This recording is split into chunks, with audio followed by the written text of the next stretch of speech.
Donc, je me dis, en une génération, des parents qui ne savaient pas lire, pas écrire, qui sont venus immigrer en France, et leur fille est devenue garde des Sceaux.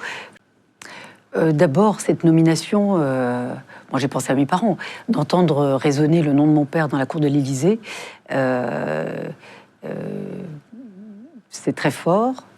Et mon père était encore en vie, il a été incapable de dire 3 mots. Et il était là? Il était chez ma sœur. Et je ne voulais pas lui confirmer tant que le nom n'avait pas été annoncé par le secrétaire général, d'une part. Et d'autre part, au moment, par exemple, de la réforme de la Constitution, que j'ai portée en 2008, on avait utilisé la machine à sceau pour sceller la Constitution révisée. Avec la cire. Voilà. Et mon nom, donc le nom de mon père, est à côté de celui de Michel Debré. Donc, je me dis, en une génération, des parents qui ne savaient pas lire, pas écrire, qui sont venus immigrer en France, et leur fille est devenue garde des Sceaux. Je trouvais ça assez extraordinaire. Et moi, je me souviens quand il était avec sa sœur, parce que maman était déjà décédée, et alors elle qui venait du fin fond du Maroc, et donc mon père est devant la télé, et donc quand j'arrive, je lui dis, ça y est, c'est fait.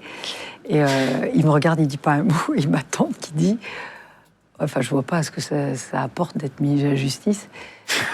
T'es pas marié, il vaut mieux être marié. Parce qu'un mari, ça reste plus longtemps qu'un ministre. Et ça m'a fait sourire parce que on n'avait pas les mêmes échelles de valeur. Voilà. Donc, mais c'est vrai que ça a bouleversé la famille, ça c'est sûr.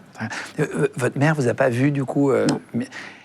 Elle m'a vu prêter serment, rendre la justice au nom du peuple français dans la robe magistrat. Elle était en chimiothérapie et elle a pleuré. Elle a pleuré en disant, voilà, elle me disait toujours, maintenant je peux mourir tranquille.